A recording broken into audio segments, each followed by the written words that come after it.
साथियों, एक बार आपका पुनः हार्दिक अभिनंदन हमारे YouTube चैनल गोल गुरु एकेडमी पर। हम पढ़ रहे थे संप्रेषण टॉपिक्स है जो आरपीएससी फर्स्ट ग्रेड के द्वितीय प्रश्न पत्र में लगा हुआ है, जो कॉमन टॉपिक्स है सभी विषयों के लिए। चाहे मैं कहूँ कला वर्ग, चाहे विज्ञान वर्ग, चाहे वाणिज्य वर्ग के कोई भी विषय हो, उनमें सभी विषयों में है वो एक उभयनिष्ठ टॉपिक है संप्रेषण। और ये शिक्षा शास्त्र से जुड़ा हुआ बिंदु है, जिसमें हमने बहुत सारी बातें हैं पिछले 2 वीडियो में की थी। ये तीसरा वीडियो है वो संप्रेषण पर है मेरा, आप जैसा देख पा रहे हो। आज हम पढ़ने वाले हैं संप्रेषण की प्रक्रिया के बारे में।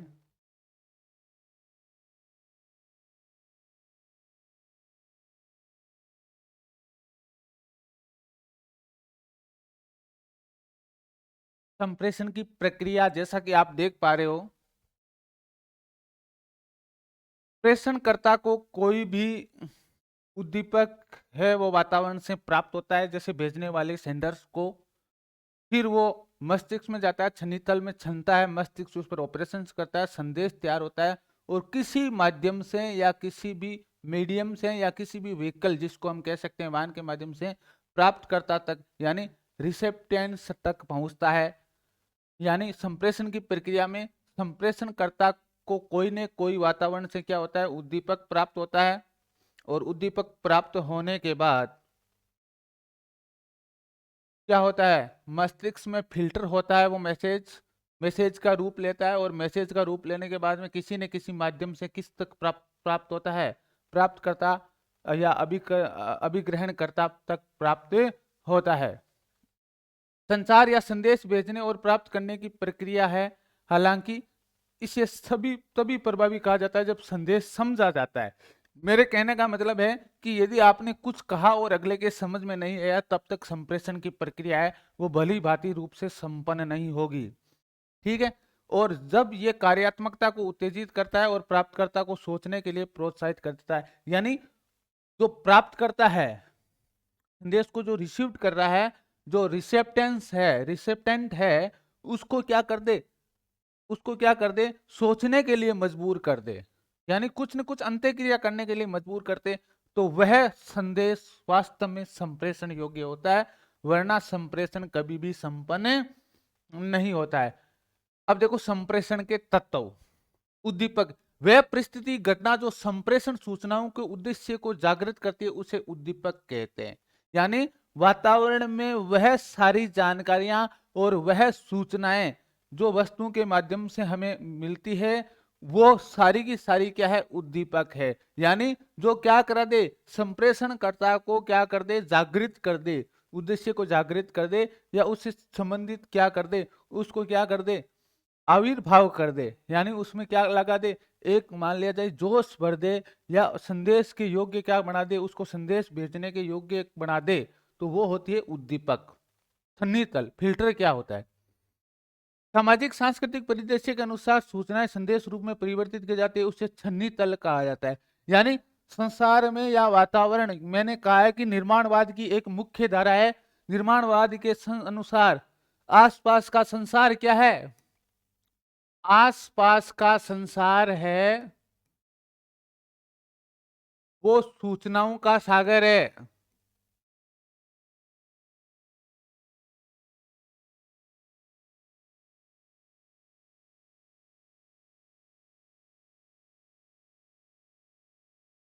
सूचनाओं का क्या है, सागर है।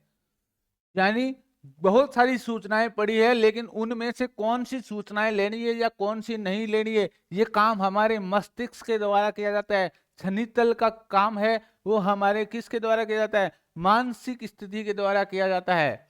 जैसे भाषा का प्रयोग, सामाजिक सांस्कृतिक मूल्य आदि किस में आएंगे, संदेश। सूचनाओं का भाषा के रूप में निरूपण क्या कहलाता है, सूचनाएं है, उसको हम किसके रूप में भेजेंगे, भाषाई रूप में भेजेंगे, चाहे वो लिखित हो, चाहे क्या हो, वाचिक हो, चाहे प्रतीकात्मक रूप से हो, बोल करके, लिख करके या प्रतीकात्मक रूप में भेजेंगे।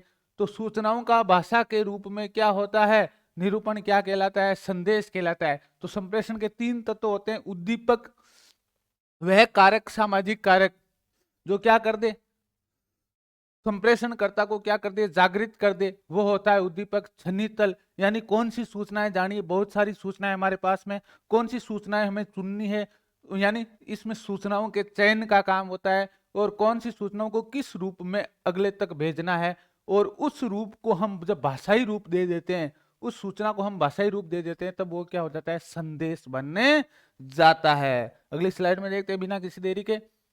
चैनल, चैनल वह तरीका है जिसके माध्यम से संदेश या संदेश स्रोत प्राप्तकर्ता के बीच की यात्रा करता है, यानी संदेश जिस माध्यम से भेजते हैं। मौखिक चैनल में आमने सामने की वार्तालाप आती है, भाषण आता है, फोन आता है, वार्तालाप आती है, ध्वनि मेल संदेश आते हैं, रेडियो आते हैं, सार्वजनिक पता प्रणाली आती है, स्काइप आता है, आदि शामिल होते हैं। और लिखित चैनलों में पत्र, ज्ञापन, करियर आदेश, चालान, समाचार पत्र, पत्रिका के लेख, ब्लॉग्स, ईमेल, पाठ संदेश, ट्वीट आदि शामिल होते हैं। यानी दो चैनल के दो रूप होते हैं, एक होता है मौखिक चैनल और दूसरा होता है, यानी एक तो मौखिक रूप से सूचनाओं को भेजते हैं और एक क्या होता है, लिखित रूप में मौखिक सूचनाओं को भेजते हैं। तो मौखिक चैनल में क्या होता है, ध्यान देना, आमने सामने की वार्तालाप शामिल होती है, भाषण शामिल होते हैं, फोन पर जो वार्तालाप करते हैं हम, टेलीफोन या मोबाइल के माध्यम से जो वार्तालाप करते हैं वो शामिल होता है, ध्वनि के जितने भी मेल संदेश है वो आते हैं, रिकॉर्डिंग आप भेजते हो ना व्हाट्सएप पर एक दूसरे को, वो होती है, रेडियो से जो सूचनाएं प्राप्त होती है, सार्वजनिक पता प्रणाली आती है, स्काइप आता है, आदि जितने भी माध्यम है जिसमें हमें मौखिक रूप से सूचनाएं भेजते हैं वो चैनल कौन सा आता है, मौखिक चैनल आता है। जबकि लिखित चैनल में पत्र, ज्ञापन, करियर आदेश, चालान, समाचार पत्र, पत्रिका के लेख, ब्लॉग्स, ईमेल, पाठ संदेश, ट्वीट आदि शामिल होते हैं। माध्यम तथा वाहन, सूचनाओं को संप्रेषित करने का प्रकार माध्यम कहलाता है। वहीं संप्रेषण के लिए प्रयुक्त उपकरण क्या कहलाता है, हम जिस माध्यम से हम क्या करें, सूचना को भेज रहे हैं, वो हमारा माध्यम या वाहन है, वो हमारा माध्यम या वाहन है। तो संप्रेषण के माध्यम कितने प्रकार के होते हैं, तीन माध्यम होते हैं। प्रथम संचार माध्यम, अंतरवैयक्तिक माध्यम, इसको बोलते हैं अंतरवैयक्तिक माध्यम। फर्स्ट मीडिया या इंटरपर्सनल मीडियम, एक एक माध्यम, इसका एक नाम और है एक एक माध्यम, वन टू वन मीडियम। द्विदिशात्मक माध्यम, टू वे मीडियम, इसको बोलते हैं रेखीय माध्यम, लाइनर माध्यम भी इसको बोलते हैं। यानी ध्यान देना, जो भी संचार का माध्यम जिससे हम क्या करते हैं, अंतर सूचना को सीधे रूप में भेजते हैं, ठीक है, उसको हम बोलते हैं, जैसे सामने वार्तालाप है उसको हम बोलेंगे, जैसे बैठ करके एक दूसरे से बातचीत करते हैं, वो होता है हमारा प्रथम संचार माध्यम। तो सामान्य वार्तालाप होती है वो प्रथम संचार माध्यम होती है, जिसमें व्यक्ति आपस में बैठ करके अंतरव्यक्तिक माध्यम, अंतरव्यक्ति क्या करते हैं, वार्तालाप करते हैं। यानी एक व्यक्ति सामने वाले व्यक्ति से सीधी क्या करता है, कनेक्ट में रह करके बातचीत करता है, ठीक है।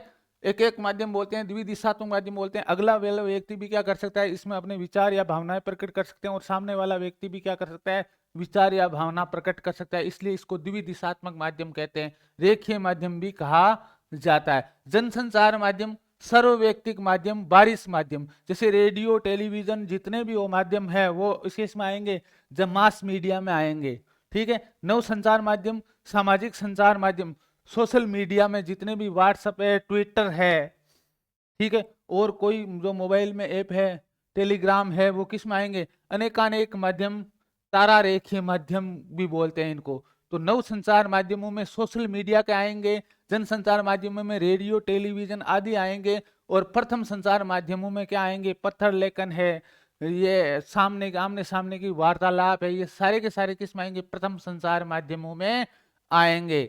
ओके, ये संप्रेषण के तीन माध्यम होते हैं, प्रथम संचार माध्यम, जन संचार माध्यम जिसको मास मीडिया कहते हैं, इसको सर्वव्यक्तिक माध्यम इसलिए कहते हैं कि सब व्यक्तियों को एक साथ क्या की जा सकती है, सूचना प्रेषित की जा सकती है। जैसे मान लीजिए रेडियो पर एक शाम का क्या हो रहा है, न्यूज का बुलेटिन जारी हो रहा है, तो बहुत सारे व्यक्तियों को क्या होती है, वो सूचना है, वो न्यूज की जितनी भी सूचना है वो उसको एक साथ उपलब्ध किया जाती है, इसलिए इसको जनसंचार माध्यम को क्या बोलते हैं, सर्वव्यक्तिक माध्यम या बारिश माध्यम इसलिए बोलते हैं कि इससे जो किरणें जाती है वो ऊपर जाकर के उपग्रह से टकरा करके फिर वापस क्या आती है, रिसीवर तक आती है, या रेडियो तक पहुंचती है, या टेलीविजन तक पहुंचती है, इसलिए इसको बारिश माध्यम कहा जाता है। नव संचार माध्यमों में जितने भी सोशल मीडिया के जो प्लेटफॉर्म्स है उनके माध्यम से हम जो सूचनाएं करते हैं, अनेकानेक माध्यम होता है, तारा रेखी माध्यम भी कहते हैं इसको।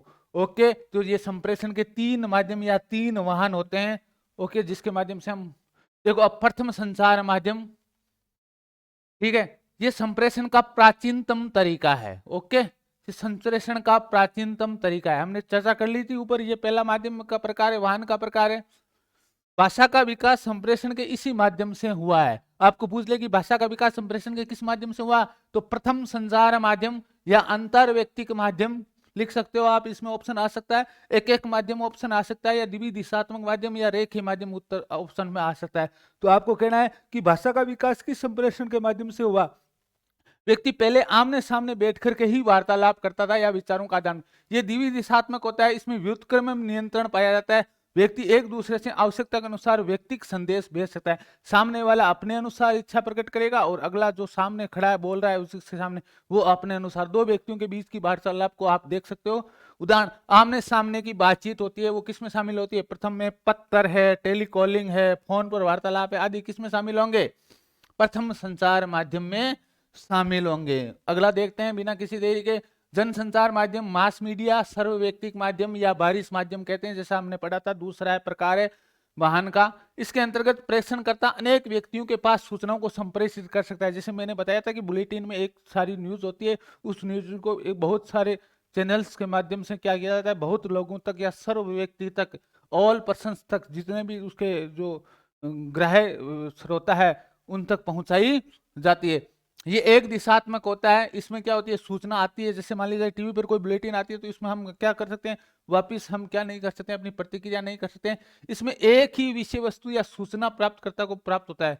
इसमें एक ही विषय वस्तु या सूचना प्राप्तकर्ता को प्राप्त होती है। यानी जो बुलेटिन में जो न्यूज आपको सुनाई देगी वही मेरे को सुनाई देगी। जैसे मान लीजिए शाम को नागौर के चिरमी चैनल से कोई न्यूज बुलेटिन जारी हुआ, उस न्यूज बुलेटिन को जहां डीडवाना में बैठे व्यक्ति को जो सूचना प्राप्त हुई वही सूचना लाडनू में बैठे व्यक्ति को प्राप्त होगी। ओके, प्रेषणकर्ता का सूचना पर नियंत्रण होता है। यानी प्रेषणकर्ता जो बुलेटिन वाचता है वो अपनी सूचनाओं को चाहे जैसा बना सकता है। इसमें सूचनाएं व्यक्तिगत नहीं होती है, इसकी प्रकृति सार्वभौमिक होती है। यानी सार्वभौमिक यानी सबके लिए समान सूचनाएं होती है। उदाहरण के लिए समाचार, भाषण, नोटिस, जन सूचनाएं आदि क्या होते हैं, तो समाचार पत्र, रेडियो, टीवी, नोटिस बोर्ड, विज्ञापन बोर्ड, ये सारे के सारे माध्यम है वो किस में आएंगे, जनसंचार माध्यम में आएंगे।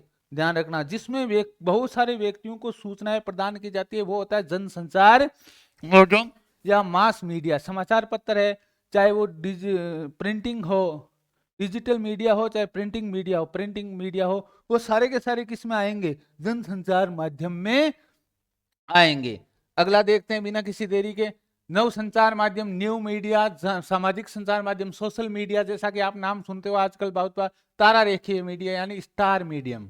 ठीक है, ये तकनीक आधारित माध्यम है। इसमें एक साथ अनेक लोगों को व्यक्तिगत सूचनाएं भेजी जाती है। यानी व्हाट्सएप पर जितने भी लोग आपसे पर्सनल जुड़े हुए हैं उनको आप व्यक्तिगत सूचना भेज सकते हो एक ग्रुप के माध्यम से। ठीक है, सूचना तंत्र में जुड़े सभी सदस्यों के पास व्युत्क्रम नियंत्रण होता है। व्यक्तिगत विषय वस्तु भी भेज सकते हैं। व्यक्तिगत नियंत्रण होता है, जैसे मान लीजिए आपने किसी को मैसेज किया तो वो अगला अब मैसेज के माध्यम से, व्हाट्सएप के माध्यम से आपको क्या दे सकता है, अपनी प्रतिक्रिया भेज सकता है। सामाजिक नेटवर्क माध्यम, फेसबुक, व्हाट्सएप, ट्विटर, ब्लॉग्स इत्यादि किसमें शामिल होते हैं। इसमें जो वाहन काम में आते हैं वो कंप्यूटर, मोबाइल, लैपटॉप इत्यादि के माध्यम से ये सूचनाएं जाती है। क्योंकि ये फेसबुक, व्हाट्सएप और ट्विटर वो किस में चलते हैं, कंप्यूटर, मोबाइल और लैपटॉप में ही चलते हैं। ओके, अब आपसे पूछ ले कि इंटरनेट किस में आता है, तो इंटरनेट किस में आता है, तो इंटरनेट क्या है, एक नव संचार माध्यम है। क्या है, नव संचार माध्यम है। ओके, बिना किसी देरी के अगला भी देखते हैं स्लाइड को। अब देखो, निम्नलिखित में से एक क्वेश्चन से पहले लेते हैं इसको हम। निम्नलिखित में से संप्रेषण सारणियों को उनके विशिष्ट प्रकार से मिलाइए। ठीक है, अब देखो टेलीविजन, तो टेलीविजन किससे आएगा, इलेक्ट्रॉनिक मीडिया। ठीक है, पत्र पत्रिकाएं, किस में आएगी, प्रिंट मीडिया में, ब्लॉगिंग किस में आएगी, सोशल मीडिया में।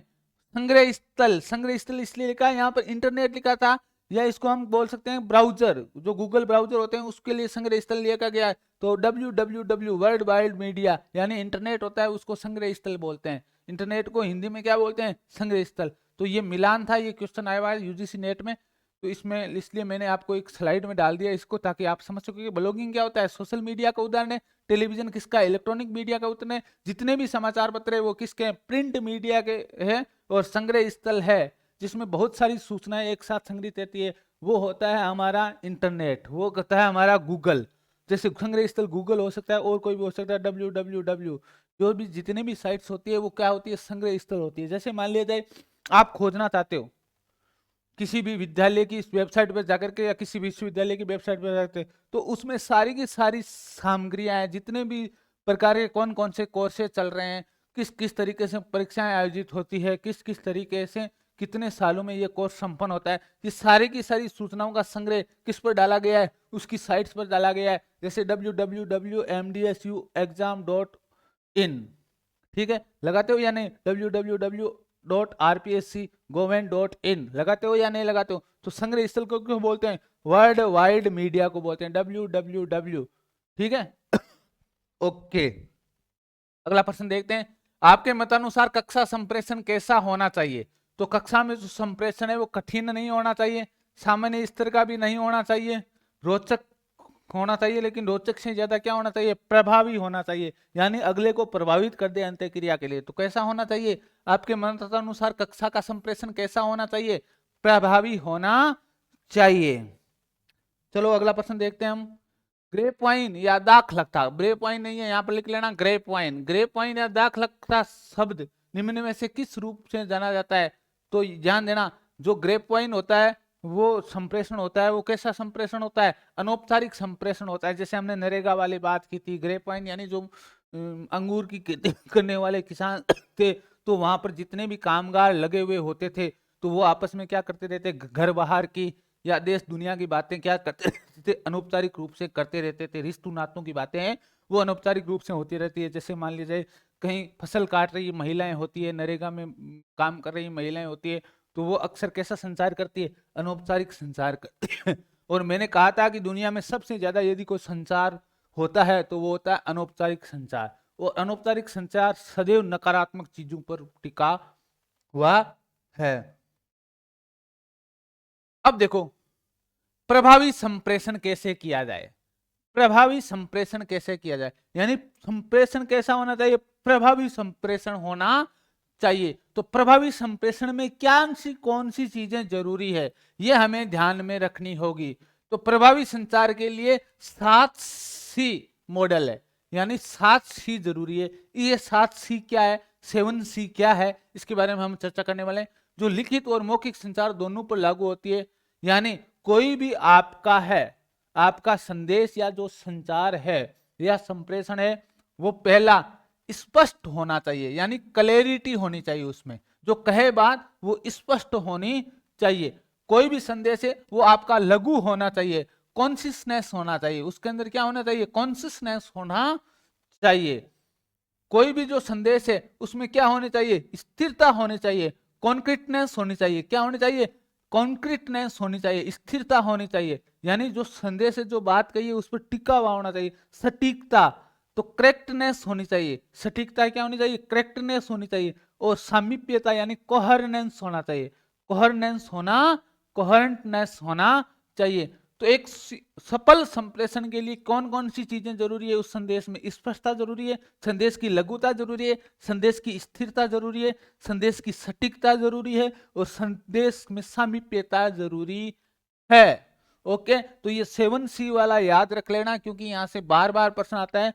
पहला कौन सा C है, क्लैरिटी, दूसरा कॉन्सियसनेस, तीसरा कॉन्क्रीटनेस, और चौथा करेक्टनेस, और पांचवा है कोहेरेंटनेस। कौन सा है, कोहेरेंटनेस, यानी स्पष्टता, लघुता, स्थिरता, सटीकता और सामीप्यता। किसी भी संदेश में स्पष्टता, लघुता, स्थिरता, सटीकता और सामीप्यता, ये चीजें होगी तब जाकर के वो क्या बनेगा। यहां पर 7C की जगह क्या कर लेना भाई, 5C कर लेना। क्या कर लेना? 5C कर लेना। ओके, ये 5C मॉडल है। ये चीजें होगी तब जाकर के वो क्या बनेगा? संदेश प्रभावी बनेगा। ओके, तो देखते हैं पहले प्रभावी संचार के लक्षण। पहले देखते हैं स्पष्टता। स्पष्टता से तात्पर्य संदेश के प्राप्तकर्ता द्वारा शुद्ध और सटीक विकुटीकरण आसानी से है। यानी स्पष्टता, प्राप्तकर्ता संदेश का सही और सटीक अर्थ सरलता से प्राप्त कर ले, वो संदेश होता है स्पष्ट। यानी हम अगले को कोई बात कहते हैं और अगला क्या फंस जाए, किसी द्वंद्व में फंस जाए कि क्या कह करके गया था, तो अगले को जो बात कहें वो अगली हमारी क्या होनी चाहिए? स्पष्ट होनी चाहिए। तो इसके लिए हमें क्या जरूरी है? विचारों में स्पष्टता होनी जरूरी है और भाषा की स्पष्टता होनी जरूरी है। यानी भाषा में क्या होना नहीं होना चाहिए? डिसलेक्सिया नहीं होना चाहिए, विकार नहीं होना चाहिए, पठन विकार नहीं होना चाहिए। कोई भी पठन विकार से ग्रसित होगा या पठन वैकल्य से ग्रसित होगा तो उसमें स्पष्टता नहीं रहेगी। एक कोड़े बोलेगा तो वहां पर स्पष्टता नहीं आएगी। यानी मेरे कहने का मतलब है, स्पष्टता का मतलब है, बाई कहता रांड नी नाव नहीं आनु चाहिए, बाई कहता कहीं नाव नहीं आनु चाहिए, रांड नाव नहीं आनु चाहिए। यानी जो बात कहें वो स्पष्ट और सटीक और सही कहे, ताकि अगला क्या समझ जाए, आसानी से उस बात को ग्रहण कर ले और उसमें क्या बनाए, वो उसके लिए प्रभावी हो, अगले के लिए क्या हो? प्रभावी हो। चलो अगली स्लाइड में देखते हैं। लघुता यानी कॉन्सियसनेस होनी चाहिए। लघुता से तात्पर्य संदेश सही आकार में होना चाहिए। ठीक है, तो संदेश क्या होना चाहिए? सही आकार में होना चाहिए। ऐसा नहीं कि कोई बात आप बड़ा चढ़ा करके कह रहे हो और अंत में खोदा पहाड़ निकली चुईया वाली बात।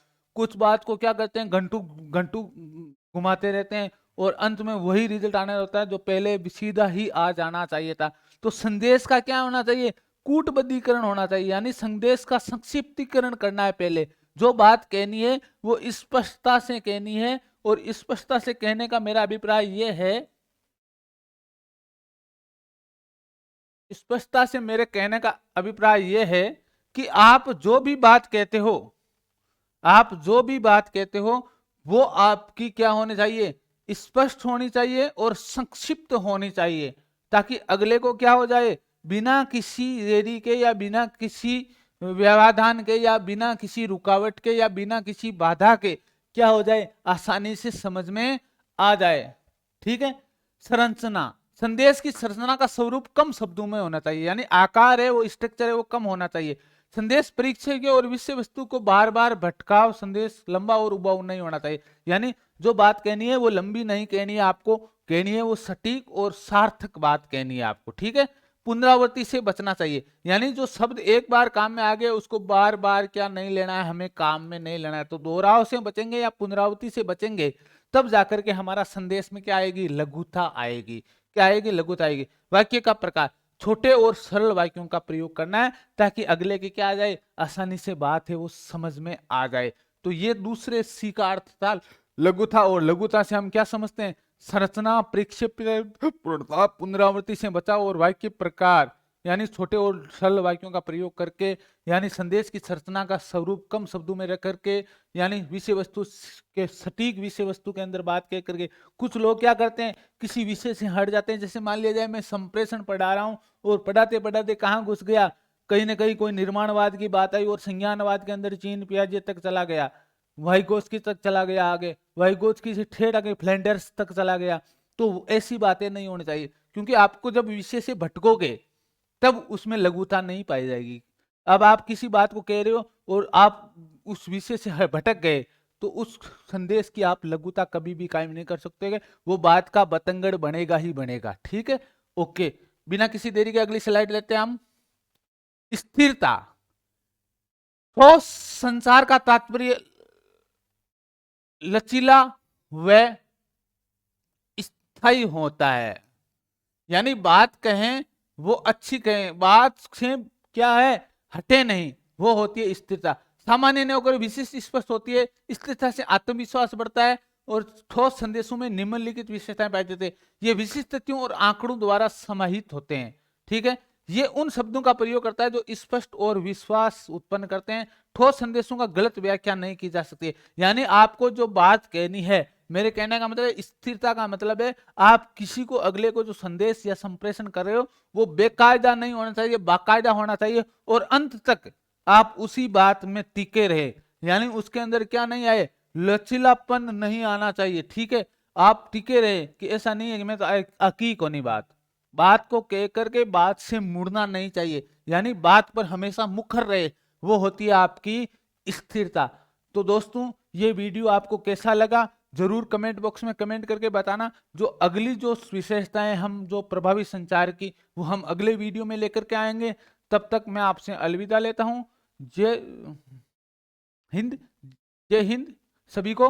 और मेरे कहने का अभिप्राय यह है कि संप्रेषण टॉपिक्स के हमारे तीसरा वीडियो है और हम अगले 2-3 वीडियो में हम संपूर्ण संप्रेषण टॉपिक्स को है वो कंप्लीट करने वाले हैं। वीडियो छोटा इसलिए डाला जा रहा है कि आपके अंदर क्या हो, किसी तरीका का उबाऊपन पैदा न हो। आप वीडियो को ज्यादा से ज्यादा शेयर या लाइक कीजिए ताकि हमारा मनोबल है वो बढ़ता रहे, हम आपके लिए प्रभावी संचार या संप्रेषण की व्यवस्था कर सकें। धन्यवाद, सुप्रभात।